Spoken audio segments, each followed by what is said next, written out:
Plan ಅಂತ. God's plan, ದೇವರ plan ಅಂತ ನಾನು ಹೇಳ್ತೀನಿ. ನೀವು ಚಿಕ್ಕ ವಯಸ್ಸಲ್ಲಿ ಕೇಳಿರ್ಬೋದು, ಹಣೆ ಬರೋಣ ಕೇಳಿರ್ಬೋದು, ಅಷ್ಟೇ ವ್ಯತ್ಯಾಸ.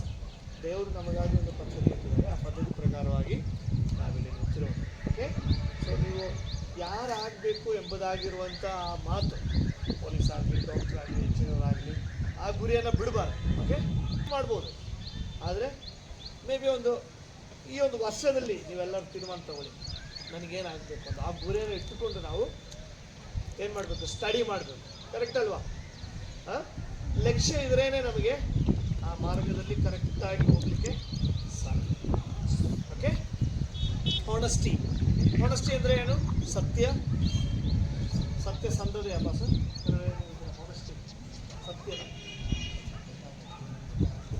ಸರ್ ಹಾನೆಸ್ಟಿ, ಹೇಳೋರಾಗಿರ್ಬೇಕು, ಸತ್ಯ ಹೇಳೋರಾಗಿರ್ಬೇಕು. ಕರೆಕ್ಟ್ ಅಲ್ಲ? ಲೈಫಲ್ಲಿ ಏನಿರಬೇಕು?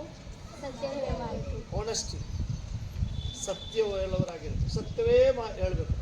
ಏನೇ ಆದರೂ, whatever comes, even the heaven and earth may change, but truth will not change. ಸತ್ಯವು ಬದಲಾವಣೆ ಆಗೋದೇ ಇಲ್ಲ.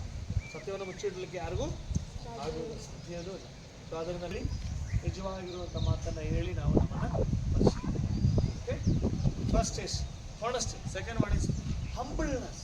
ನಾವು ತಾಳ್ಮೆಯುಳ್ಳವರಾಗಿ, ತಾಳ್ಮೆ ನಮ್ಮ ತಗ್ಗಿಸಿಕೊಡುವಂಥ ಸ್ವಭಾವ ಎಲ್ಲವಾ ಅವರೊಂದಿಗಿರುವಂಥ ಟೀಮ್ಗಳಿಗಾಗಿಸ್ಬೋದು, ಇಲ್ಲಿರುವ ಸ್ಟಾಫ್ಗಳಿಗಾಗಿರ್ತಾಗಿಸ್ಬೋದು, ಕರೆದರೆ ಇದರ ಹಿನ್ನೆಲೆಯಲ್ಲಿ ಕಾರ್ಯಗಳನ್ನು ಮಾಡೋದಕ್ಕಾಗಿಸ್ಬೋದು, ಮುಂದೆ ನಡೆಸೋರಿಗಾಗಿಸ್ಬೋದು, ಈ ಮಕ್ಕಳನ್ನು ವಿಶೇಷವಾಗಿ ಆಶ್ರಯಿಸ್ಬೋದು. ವಿವೇಕವನ್ನು ದೇವರು ಕೊಡಬೇಕು, ಅದ್ಭುತವನ್ನು ಮಾಡಬೇಕು. ಅವರ ಕನಸುಗಳು ನೆನಸಾಗಿ ಬುದ್ಧಿ ಕೊಡಬೇಕು. ಸ್ಕೂಲಲ್ಲಿ ಹೋಗುವಾಗ ಬರುವಾಗಲೂ ಸ್ವಾಮಿ ನೀವು ಕಾಪಾಡಬೇಕು. ಮುಂದಿನ ದಿನಗಳಲ್ಲಿ ಕರೆದರೆ ಈ ದೊಡ್ಡ ಮನೆ ನಡೆಸಲಿಕ್ಕೆ ಆಮೇಲೆ ಕರ್ತನೆ ಬೇಕಾಗಿರುವುದೆಲ್ಲ, ಅಗತ್ಯವಾಗಿರುವುದೆಲ್ಲ ಕಾರ್ಯಗಳು ನೀವು ಪೂರೈಸಿಕೊಡಬೇಕು ಎಂಬುದಾಗಿ ಪ್ರಾರ್ಥಿಸ್ತೇನೆ. ಈ ಮಕ್ಕಳನ್ನು